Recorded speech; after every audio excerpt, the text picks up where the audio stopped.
오늘 본문 말씀 가지고 도망치라, 기도하라, 믿지 말라라는 제목으로 주의 말씀 나눌 때에, 이 마지막 때에 우리가 지난주에 이어서 그리스도인으로서 어떠한 마음가짐으로 살아가야 하는지 도전받고 우리의 마음을 새로이 세우는 은혜의 시간이 되시기를 주님의 이름으로 축복합니다. 지난 시간에 우리는 그 마지막 때에 어떤 징조가 있을지에 대한 말씀을 나눴습니다. 그죠? 일반적으로. 그죠? 그런데 예수님께서 강조해서 하신 말씀은 절대로 뭐 받지 말아라? 미혹받지 말아라. 그리고 어떻게 하라? 깨어 근신해서 끝까지 믿음을 지키고 인내하라. 그리고 하나님의 말씀을 세상 끝까지 전파하라라고 말씀하셨습니다.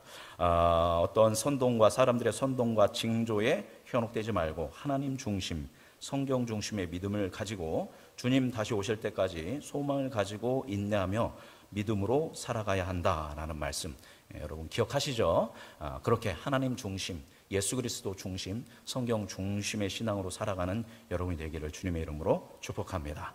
이어서 오늘 본문 말씀은 이제 예수님께서 돌 위에 남지 않게 될 것이다 라고 이 성전 파괴에 대해서 예언하셨는데, 제자들이 언제 이런 일이 있겠습니까? 라는 질문에 이제 구체적으로 대답해 주시는 말씀이 오늘의 본문 말씀입니다. 근데 제가 이제 이렇게 설교를 할 때 한 책을 한 열 몇 권을 읽고 이제 책을 이제 설교를 준비합니다. 그리고 이제 설교도 몇 편을 보고, 이제 그렇다고 뭐 책을 전체를 읽는 게 아니라 이 본문에 대한 말씀들을 쭉 찾아보고 이렇게 하는데, 이제 말하자면 이 마태복음 24장, 25장이 굉장히 어려운 말씀들로 주석가들이라든가 신학자들도 굉장히 헤매는 말씀 중에 하나입니다. 왜냐하면 오늘 우리가 보게 된 이 본문 말씀이 어떤 학자들은 성전 파괴에 대한 말씀이다라고 이야기하고, 또 어떤 학자들은 이건 성전 파괴에 대한 이야기가 아니라 마지막 날에 있게 될 일에 대한 이야기다라고 이야기합니다. 그런데 대부분의 현대 신학자들과 정통에서는 이거는 성전 파괴에 대한 예언이다라고 이렇게 이야기를 합니다. 이제 저도 이게 앞뒤 좌우 문맥을 보고 또 마가복음 또 누가복음을 전체적으로 봤을 때 이거는 뭐에 대한 말씀이냐면 성전 파괴에 대한 말씀이다라고 저는 봅니다. 그런데 그것이 무엇과 무관하지 않다? 마지막 때와 무관하지 않다라는 겁니다. 그죠? 지난 시간에 말씀 나누었죠. 마지막 때는 언제부터 시작됐다고 이야기했습니까? 예수님이 승천하시기 시작했을 때부터 마지막 때는 시작됐고, 지금도 우리는 마지막 때를 살아가고 있습니다. 그러나 아직 마지막은 오지 않았다라는 겁니다. 이미 시작됐지만 아직 오지는 않았습니다. 그래서 이런 모든 징조와 이런 것들에 우리가 그렇게 휘둘릴 필요가 없고 그냥 우리의 믿음의 중심을 잘 지켜 나가야 한다고 했죠. 그런 의미로 봤을 때는 이 성전 파괴되는 의미도 마지막 때의 징조와 같이 합을 하고 있다는 것을 우리는 볼 수 있습니다. 그래서 이것을 성전 파괴에 대한 말씀으로 봐도, 그리고 마지막 때에 대한 말씀으로 봐도 크게 문제되지 않는다고 봅니다. 그러나 저는 좀 신학적으로 봤을 때는 성전 파괴에 대한 말씀으로 이제 오늘 말씀을 함께 나누도록 하겠습니다. 먼저 15절 말씀을 같이 우리 성경을 같이 읽도록 하겠습니다. 오늘 따로 말씀 준비하지 않고 우리 성경을 보면서 함께 하려고 했으니까 성경을 펴셔서 24장 15절 말씀 같이 읽어볼까요? 읽어보겠습니다. 시작. 그러므로 너희가 선지자 다니엘이 말한 바 멸망에 가증한 것이 거룩한 곳에 선 것을 보거든 읽는 자는 깨달을진저, 이렇게 이야기합니다. 다니엘이 이미 이제 11장 31절에서 예언을 했었고, 이 예언은 이미 알렉산더 대왕이 세운 그리스 제국, 나중에 이 그리스 제국이 헬라 제국이 4개로 갈라지게 됩니다. 그 중에서 강력했던 제국 중에 하나가 셀류쿠스 왕조입니다. 뭐 여러분 잊어버리셔도 됩니다. 그러면 한번 들어보시면, 어쨌거나 셀류쿠스 왕조의 안티오쿠스 에피파네스라는 그 왕이 있었습니다. 근데 이 왕이 자기를 뭐로 믿게 했냐면 신으로 믿게 했습니다. 그래서 168년경이었을 겁니다. 아마 그때 이제 예루살렘 성전에다가 제우스 신상을 세우고, 자기 신상을 세우고, 거기에서 뭐로 제사를 드리게 되냐면 돼지 피로 제사를 드리게 됩니다. 근데 이스라엘에서 돼지는 어떤 동물이냐면 부정한 동물이거든요. 그때 이미 뭐가 세워진 거예요? 가증한 것이 세워졌다라는 겁니다. 지금 오늘 15절, 우리가 15절 말씀에 보면 가증한 것이 어디에 세워졌대요? 거룩한 곳. 거룩한 곳은 뭐겠습니까? 예루살렘의 성전을 의미합니다. 그런데 이미 그때 이제 그래가지고 결국 이스라엘이 이거에 분노해서 마카비 왕조가 이제 혁명을 일으켜가지고 이제 이스라엘에 이제 새로운 나라가 잠깐 세워지기도 하는 과정이 됐었는데, 이 일이 또 다시 일어나게 될 것이다라고 이제 예수님이 말씀한 것입니다. 그러니까 거룩한 곳 어디에 성전에 뭐가 세워질 것이다? 가증한 것이 세워지게 될 것이다 라고 이야기합니다. 그럼 성경에서 가증하다라고 정의 내리는 어떤 그 항목들이 몇 가지 있습니다. 성경에서 가증하다라고 하는 것은 무엇을 가증하다라고 하냐면 우선은 우상 숭배죠, 그죠? 하나님이 아닌 다른 것을 숭배하는 것이 가증한 것이고, 이 우상 숭배에서도 가장 가증한 것은 뭐냐면 인신제사입니다, 그죠? 여러분의 인생에서 가장 소중한 게 뭡니까? 자기 생명보다 자기 생명보다 더 소중한 거 있지 않습니까? 저는 제 생명보다 우리 아들, 그죠?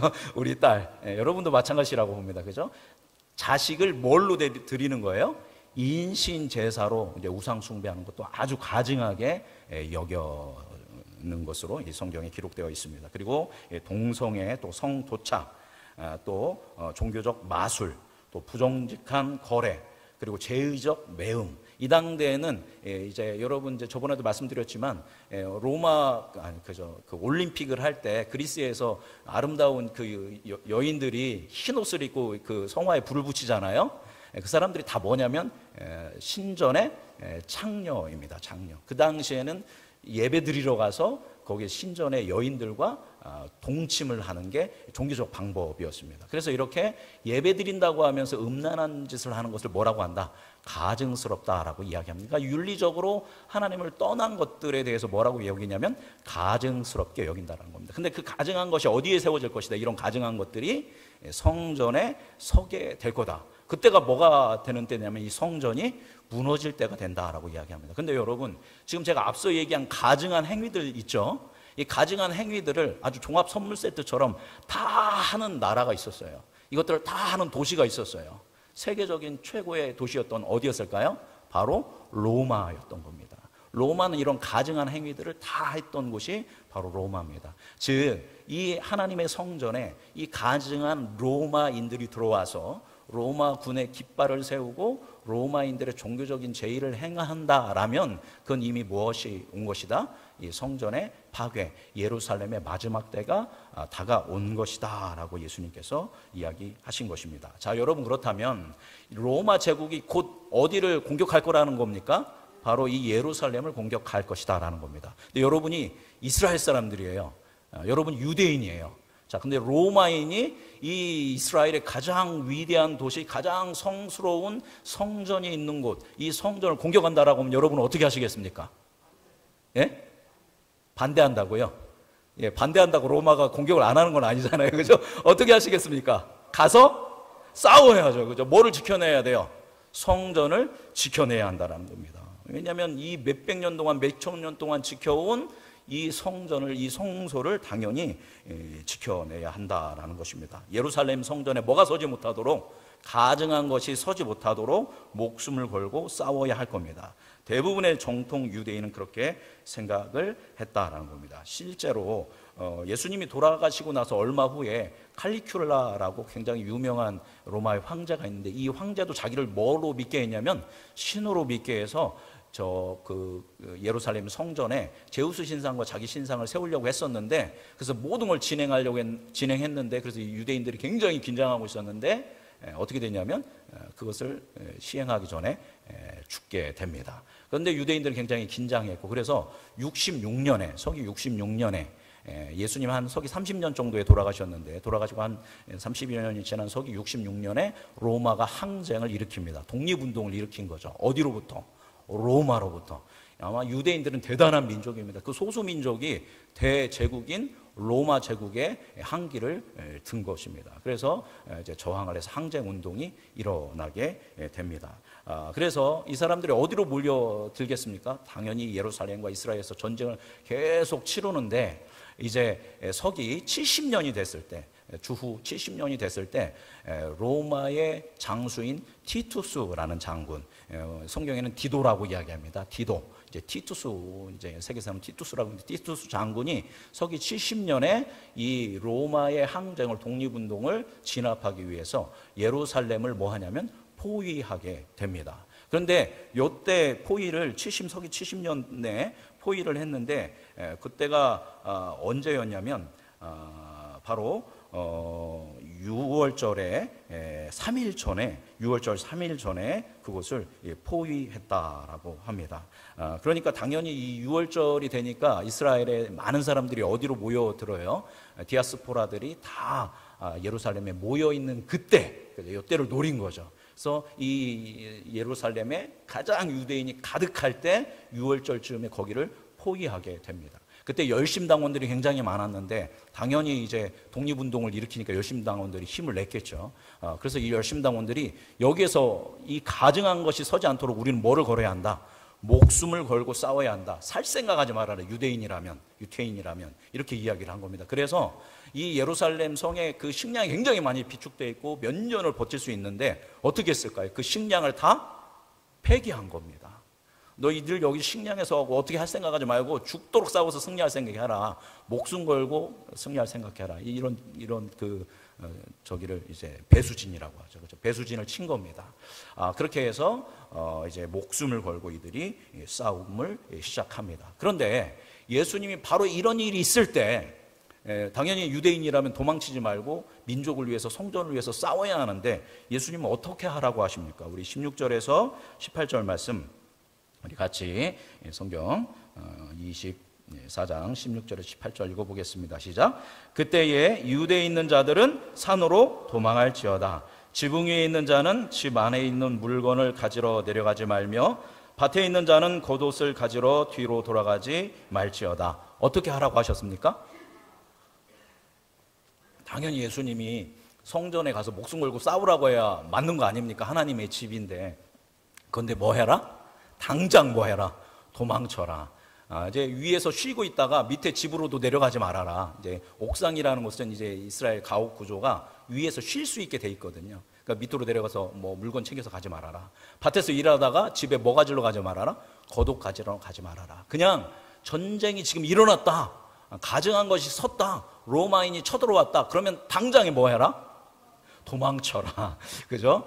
굉장히 의외의 말씀을 예수님이 하십니다. 왜 예수님은 여기서 도망치라라고 말씀을 하셨을까요?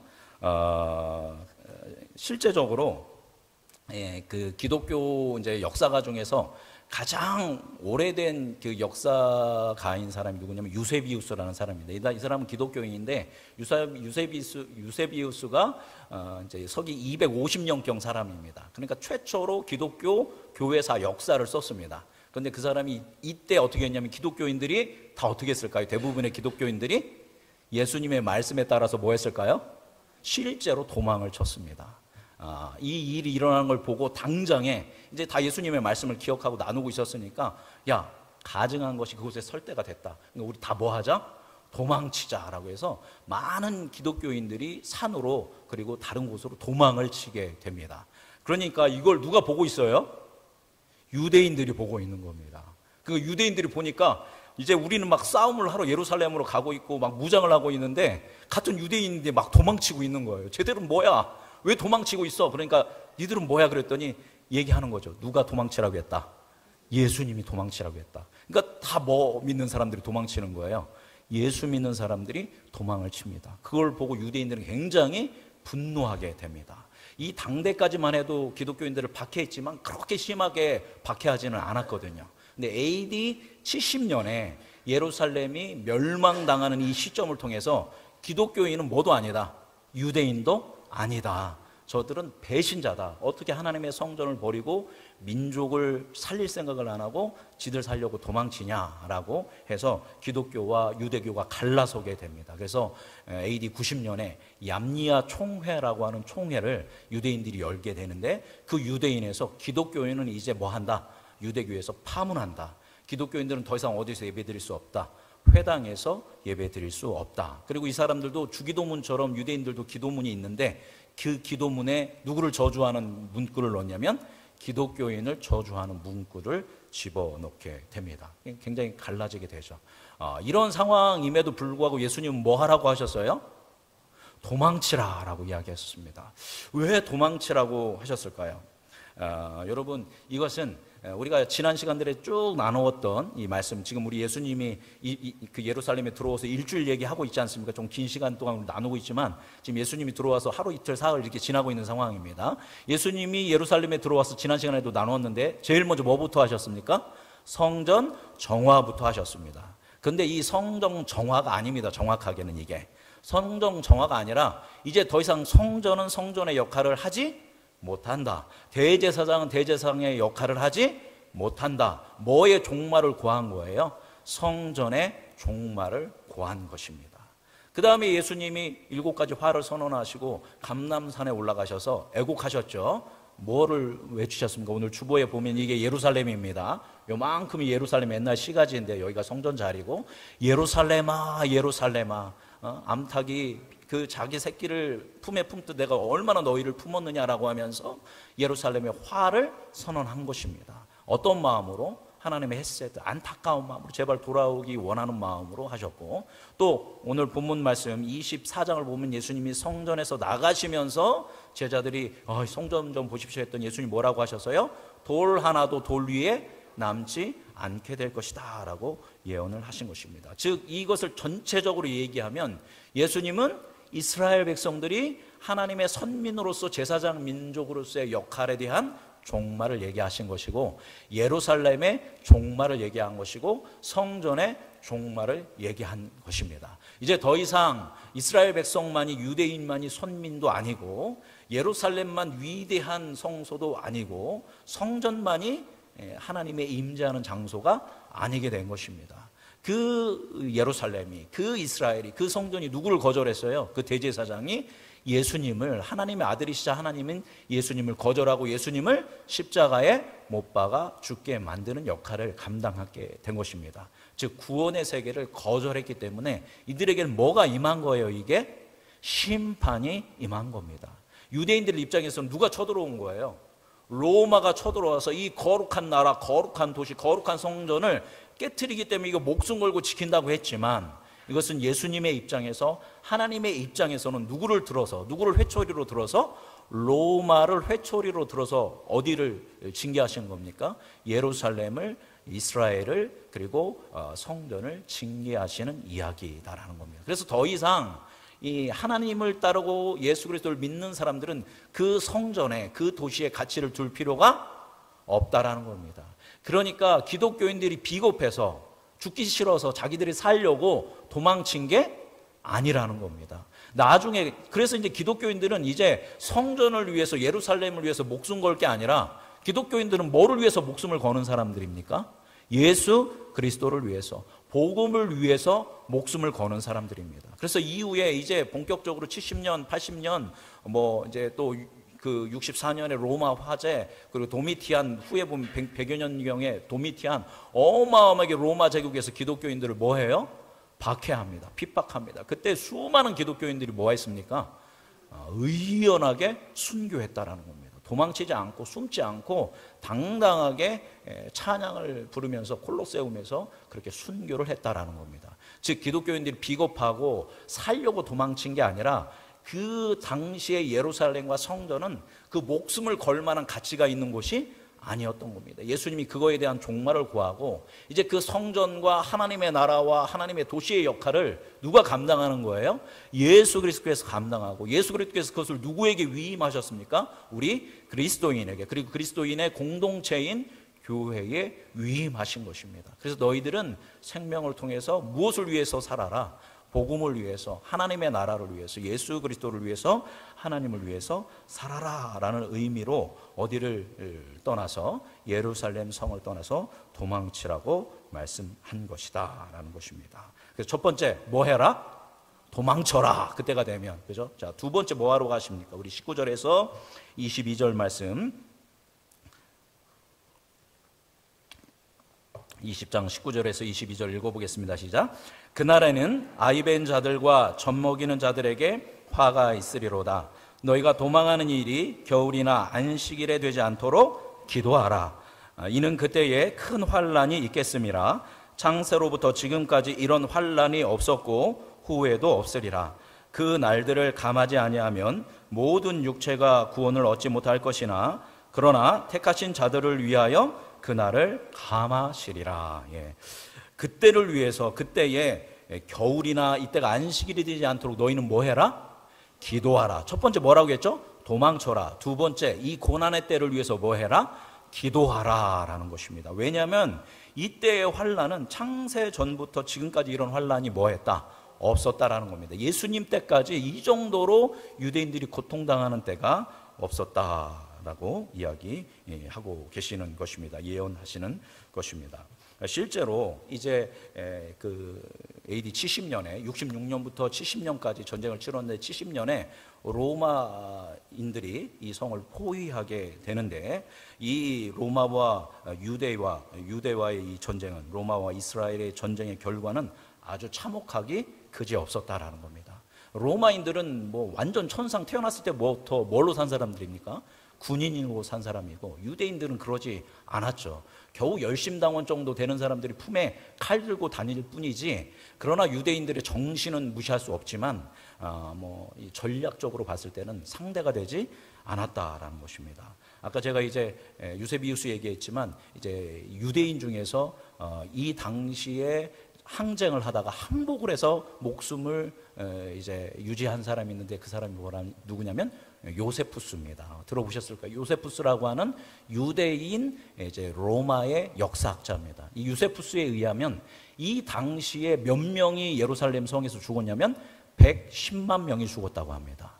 그래서 많은 학자들이 이 예루살렘이 그렇게 큰 도시가 아닌데 어떻게 거기서 110만 명이나 죽냐? 아픔을 이야기하려고 뻥을 친 것 같다라고 이야기하는데, 그렇지 않을 수 있는 게, 언제 전쟁이 일어났다고 했죠? 바로 6월절 전인, 3일 전인 70년 4월 14일에 이 전쟁, 이 포위를 한 겁니다. 그러니까 예루살렘 안에 디아스포라 유대인들이 바글바글 할 때 이제 했기 때문에 많은 유대인들이 그곳에 모여 있었다라는 것입니다. 그런데 그 유대인 중에서 몇 명이 죽었대요? 110만 명이 죽었답니다. 그리고 110만 명 죽은 사람들도 군인보다도 일반인들이 그렇게 많이 죽었다라고 이야기합니다. 로마 군대는 예루살렘을 포위하고 이제 공격을 시작합니다. 그런데 여러분, 예루살렘은 튼튼한 성입니다. 산 위에 세워져 있기 때문에 공격하기가 쉽지 않습니다. 그래서 로마가 여러 가지 어려움을 겪습니다. 그래서 최종적인 방법은 뭐냐면, 여기를 뭐 하자? 완전 포위했으니까 이 안에 있는 사람들을 어떻게 죽이자? 굶어 죽이자라는 전법으로 가게 됩니다. 실제로.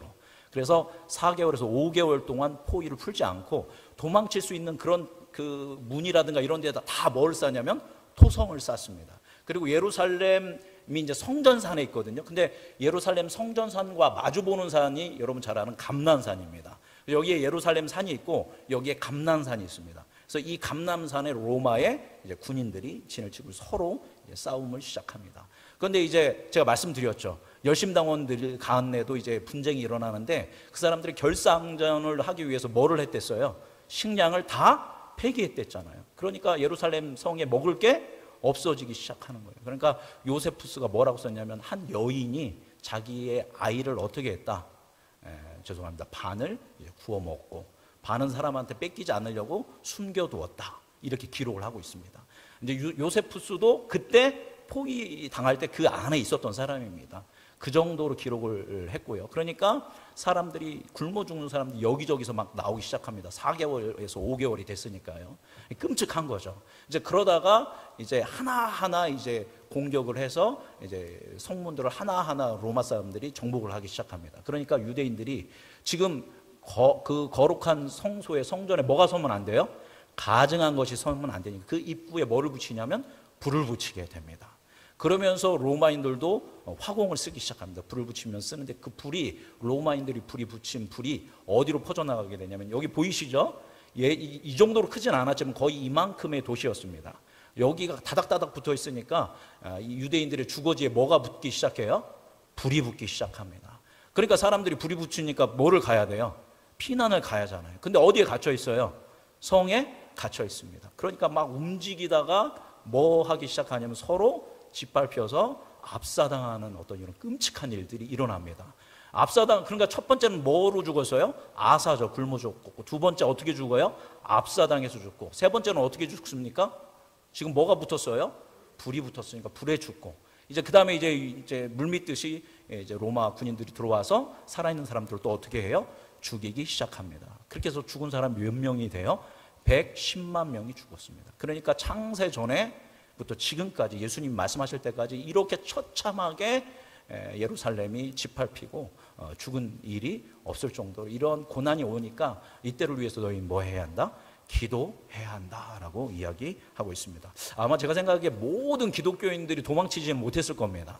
아마 예루살렘 성에서도 남아있는 기독교인들도 있고, 그래도 우리가 이걸 지켜야 하지 않겠냐라고 하는 그런 기독교인도 왜 없었겠습니까? 뭐 그것도 존중받아야 할 마땅하고요. 그렇게 한 이들을 위해서 우리는 뭐 해야 한다? 기도해야 한다라고 예수님이 말씀해 주십니다. 이제 결국 어떻게 되냐면 4개월에서 5개월이 지난 다음에 여기는 완전히 불타게 되고, 이 중에서 이제 9만 7천 명이 남게 된대요, 생명을. 그래서 9만 7천 명을 노예로 예루살렘에서 로마로 끌고 가게 됩니다. 이 9만 7천 명 중에서 1,000명은 검투사로, 강제로 검투사가 되어서 콜로세움이라든가 이런 데에서 검투사로 이렇게 하다가 생명을 잃게 되고, 또 콜로세움 아시죠? 그 로마의 그 콜로세움에 이제 에서 콜로세움을 짓는데 이때 끌려온 그 노예들, 유대인 노예들이 콜로세움을 지었고, 또 많은 사람들이 노예로 팔려가게 됐다라고 합니다. 한번 사진 볼까요? 잠깐. 여기 사진 보면 저게 이제 요게 이제 로마인들이죠. 저기 예루살렘이고, 여기가 이제 겟셋만의 감람산입니다. 여기에도 로마인들이 진을 쳤습니다. 그림이 이게 감람산이라는 느낌으로 그린 겁니다. 이렇게 진을 쳤고, 저렇게 다음 사진 보면 저렇게 다 불타게 됩니다. 그래서 불타 죽고, 굶어 죽고, 이렇게 눌려 죽고, 이렇게 처절하게 죽고. 자, 그 다음 그림 보면 저거 보신 적 있을 겁니다. 로마에 가면 개선문이라는데, 저 개선문이 누구를 위해 세운 문이냐면 바로 티투스 장군을 위해서. 티투스가 유대의 봉기를, 그죠? 독립운동을 진압하고 승리하면서 돌아온 것을 기념하기 위해서 지은 것이 저 개선문입니다. 저 개선문에 이렇게 입구가 아치형으로 했는데, 입구 양쪽에 보면 벽화로 이렇게 부조물로 조각이 있습니다. 그 다음 사진 보여주시겠습니까? 많이 이제 좀 회파됐죠. 회파됐는데 여러분 잘 안 보이지만 여러분 하나 보이시는 거 있으시지 않아요? 자, 다음 사진 한번 보여주십시오. 다음 사진. 여기 보니까 저기 촛대 보이시죠? 저 촛대가 어디서 가져온 걸까요? 예루살렘 성전에서 가져온 겁니다. 지금 저들이 로마 군인들이고 저 개선문을 통과하면서 뭘 가지고 오는 거냐면 예루살렘의 성전에 있었던 성전 기물들을 가지고 오면서, 여태까지 이스라엘 사람들도 저거 못 봤어요. 누구만 봤어요? 저 성전 기물은? 대제사장과 제사장들만 본 겁니다. 유대인들도 못 봤던 그 성전 기물들을 이방인인 로마인들이 가지고 저걸 어디로 가지고 오냐면 로마로 가지고 오는 것을 이제 표현한 작품이 저 작품입니다. 저게 이제 개선문 안에 있는 그림입니다. 예수님께서 됐습니다. 예수님께서 이렇게 이런 상황, 이렇게 처절하게 로마에 짓밟힐 수 있는 이런 상황을 위해서 너희는 또 그때에 이것을 견딜 수 있도록 뭐 해라? 기도하라. 그럼 하나님께서 이것에 대해서 너희들이 만약에 그냥 내비둔다면 한 영혼도 구원받지 못하기 때문에 그때를 뭐 하실 것이다? 감하여 주실 것이다. 역시 이제 보호를 이제 약속해 주십니다. 그런데 이런 혼탁한 시대 이제 마지막으로 이제 해주시는 말씀, 우리 23절, 24절 같이 읽어보도록 하겠습니다. 23절, 24절 읽어볼까요? 시작. 그때에 사람이 너희에게 말하되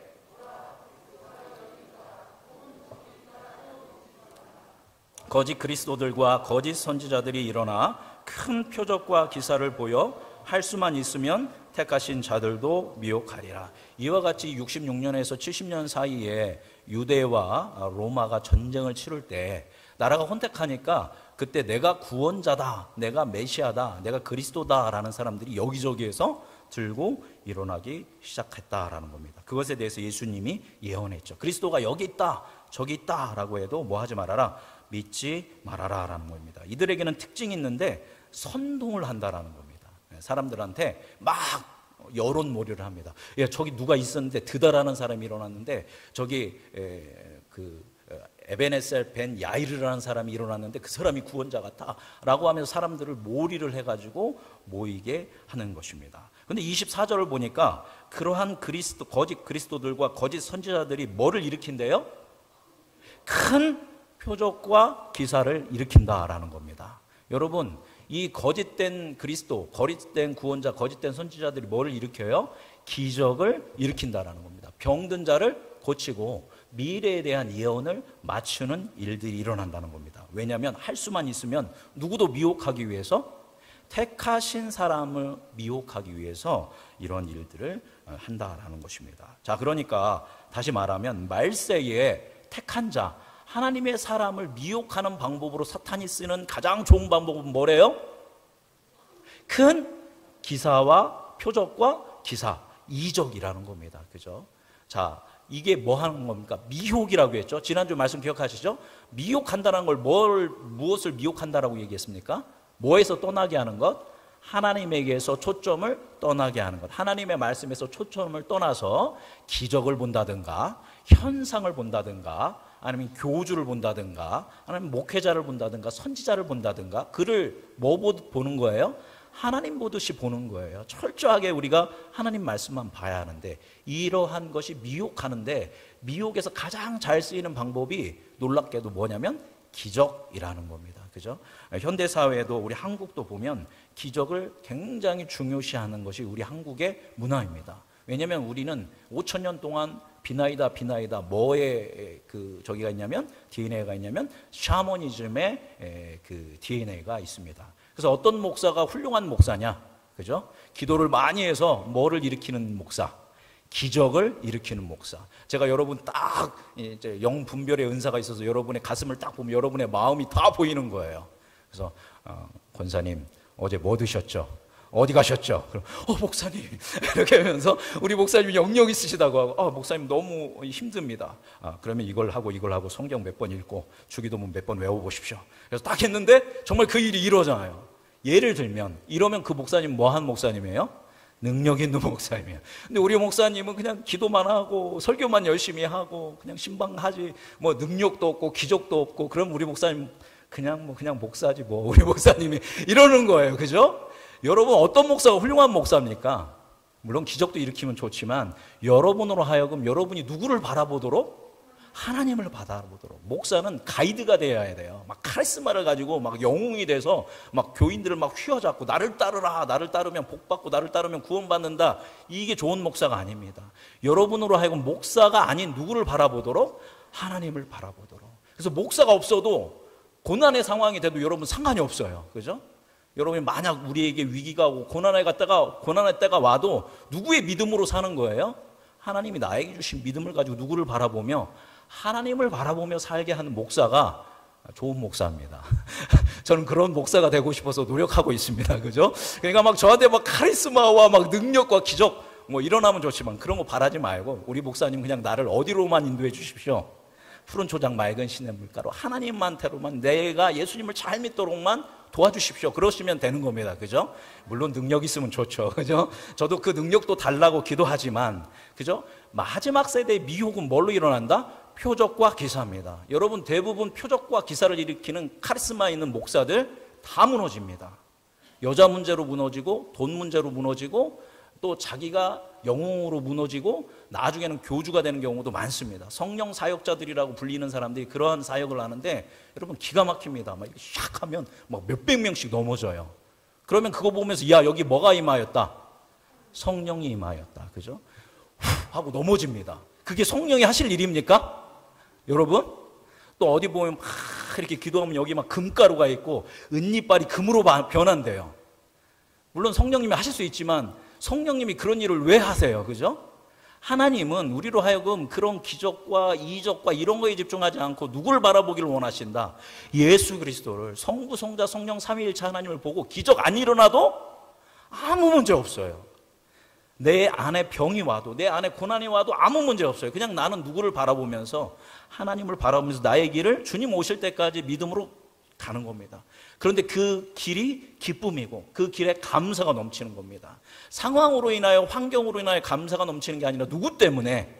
하나님 때문에. 결국은 나를 구원하시고 나를 하나님의 나라의 완전한 구원을 이루신 그 하나님의 나라에 대한 소망을 가지고 지금의 고난, 지금의 위기, 지금의 어려움을 뛰어넘어서 믿음으로 가는 그리스도인, 그 그리스도인이 참된 그리스도인인 줄 믿습니다. 그런데 사탄은, 그죠? 거짓 선지자들과 거짓 그리스도는 그게 아니라 나를 봐라, 이 능력을 봐라, 이거 하나님 아니면 누가 이거를 행하냐? 하나님 아니도 합니다. 누가 할까요? 사탄이 합니다. 여러분, 방언, 힌두교인들도 다 방언합니다.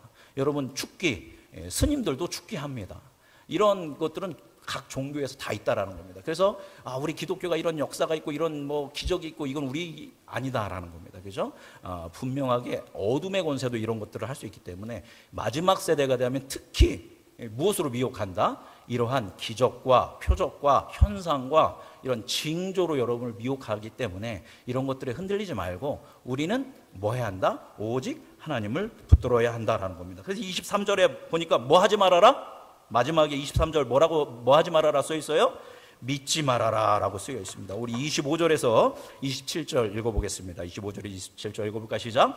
보라, 내가 너희에게 미리 말하였노라. 그러면 사람들이 너희에게 말하되, 보라, 그리스도가 광야에 있다 하여도 나가지 말고, 보라, 골방에 있다 하여도 믿지 말라. 번개가 동편에서 나서 서편까지 번쩍임 같이 임자의 임함도 그러하리라. 여기 보니까 내가 미리 말하지 않냐, 너희들. 마지막 때가 되면 그런 기적 표적 일으킬 거야. 그런데 어떤 사람이 얘기할 때, 보라, 그리스도가 어디에 있대요? 광야에 있대요. 여러분, 광야는 굉장히 멋진 곳입니다. 그죠? 막 가죽 옷을, 낙타 옷을 입고 막 멋있게 퍼포먼스를 하면서 막 기적을 일으키는 거예요. 그죠? 그래서 사람들이, 야, 저기 가봐. 저긴 기적이 있어. 그래도 뭐 하지 말아라? 가지 말아라. 또 골방에 있어요. 이 골방에는 뭔가 은밀하게 자기들만의 어떤 지식을 가지고 영지주의적인 것이죠. 이 모든 사람들이 여는 게 아니라 자기들만 모여서 공부하는 겁니다. 오픈하지 않아요. 그렇게 해가지고 여기에만 진리가 있어 해서 골방으로 모이는 거예요. 예를 들면 JMS 아시죠? 요즘 시끄러운 JMS에서 그 정명석이라는 사람 생긴 것도 못생겼고 정말 뭐 말투도 그렇고 정말 매력이 없는데 스카이가, 그죠? 서울대 연세대 고대 사람들이 그 사람을 막 따랐어요. 그죠? 왜냐하면 그 사람이 뭐를 일으켰을까요? 기적을 일으켰습니다. 태풍 지나갈 거다, 이런 걸 몇 번을 맞췄어요. 그러니까 이 사람은 누구다? 그리스도다. 재림 예수다.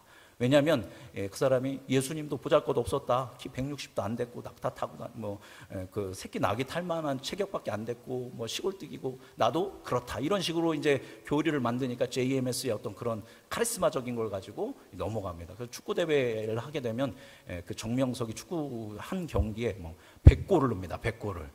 뭐 봐주는 거죠. 그러면서 자기의 어떤 카리스마적인 어떤 걸 보였고, 또 신천지나, 그죠? 이런 사람들은 골방에서, 그죠? 아주 이렇게 미혹하는 거죠. 성경 공부해보자라고, 한번 와보라고. 그래서 가보는 겁니다. 신천지냐고 물어보면 절대 신천지라고 아니죠. 그냥 우리 그냥 끼리 공부한다고. 이렇게 해서 나중에 알고 보니 골방에서 공부하다 보면 그게 뭐예요? 보혜사예요, 보혜사. 누가 보혜사라고요? 이만희, 그 할아버지가, 정말 힘없고 곧 돌아가실 그 할아버지가 교주 보혜사 성령이 오셨다라고 이야기한다라는 겁니다. 그런 곳에는 다 뭐가 있어요? 우리 생각에는 왜 그 정명석을 쫓아가, 왜 이만희를 쫓아가, 여러분 이럴 것 같지만 거기에는 뭔가가 있어요. 그죠? 표적이 있고 뭔가 이 성경에 대한 목마름이 채워지는 것 같고, 그러한 것으로 우리를 미혹한다라는 겁니다. 근데 예수님이 뭐라고 하셨습니까? 26절 다시 한번 읽어볼까요? 그러면 사람들이 너희에게 말하되, 보라, 그리스도가 광야에 있다 해도 나가지 말고, 보라, 골방에 있다 해도 뭐 하지 말아라? 믿지 말아라. 그러니까 여러분, 어디에 무슨 기적이 일어났대, 어디에 뭐가 좋대, 뭐가 있대, 뭐 하지 말아라? 가지 말아라. 그죠? 그리고 그런 것들 뭐 하지 말아라? 믿지 말아라라는 거예요. 제발. 그죠? 여러분 스스로 성경 말씀을 읽고 교회 공동체에서, 건강한 교회에서 여러분의 믿음을 충분히 지켜나갈 수 있습니다. 그 믿음은 누가 주시는 거예요? 그 경험 누가 주시는 거예요? 어떤 카리스마가 있는 사람이 주는 게 아니라 하나님이 여러분에게 부어주신다는 겁니다. 마지막 27절 읽어볼까요? 번개가 동편에서 나서 서편까지 번쩍임같이 인자의 임함도 그러하리라. 예수님이 다시 오실 건데 마치 뭐처럼 오신대요? 번개처럼. 번개가 번쩍하면 어디서부터 어디까지? 동편에서 서편까지 다 보입니다. 누구나 다 지금 뭐가 쳤구나? 번개가 쳤구나. 번개가 쳤나 이게 아니라 누구나 그걸 본 사람은 번개가 쳤구나라는 걸 아는 거예요. 그 번개를 보고. 번개 쳤는데 그걸 보고 야 저건 불이야라고 할 사람은 없어요. 그죠? 즉 예수님이 갑작스럽게 오신다라는 거고 번개는. 근데 갑작스럽게 오시지만 이거는 믿는 사람이든 믿지 않는 사람이든 세상의 모든 사람은 예수님이 오실 때 번개가 치는 것처럼 그분이 누구구나? 예수님이구나. 저분이 기독교인들이 얘기했던 메시아구나. 우리는 뭐예요?